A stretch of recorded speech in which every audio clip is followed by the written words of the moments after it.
As 2025 draws to a close, so does the 2025 Cybersecurity Awareness Month, which ends or will end on Halloween of 2025, October 31st.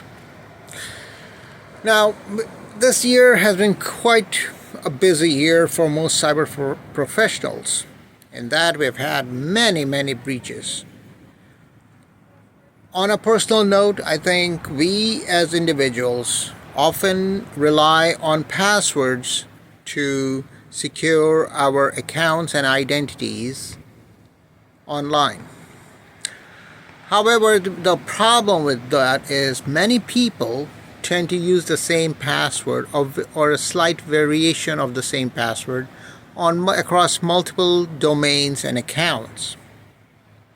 You do not know what is the cyber hygiene of the third party you're maintaining accounts with.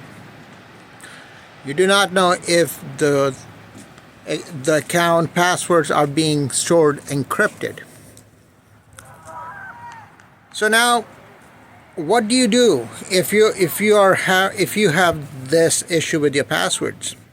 Because one password compromise on any one of those sites can lead to a cascading failure for you across multiple sites because you have reused the same password or a variation thereof.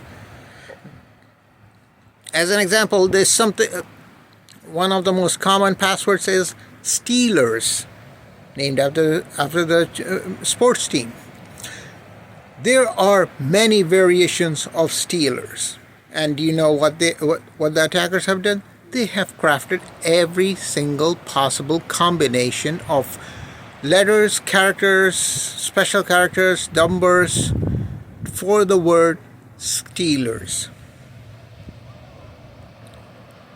So what should you do? Well, one of the things you could do is create a passphrase. So a passphrase is not really a password, but it's more like a sentence or a part of a sentence.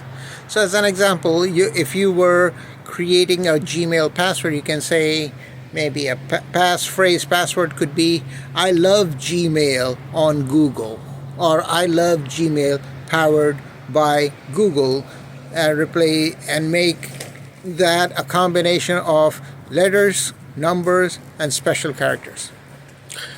However, we can have issues with that because you will get tired of creating passwords and passphrases across multiple sites, and creating unique ones can be a challenge.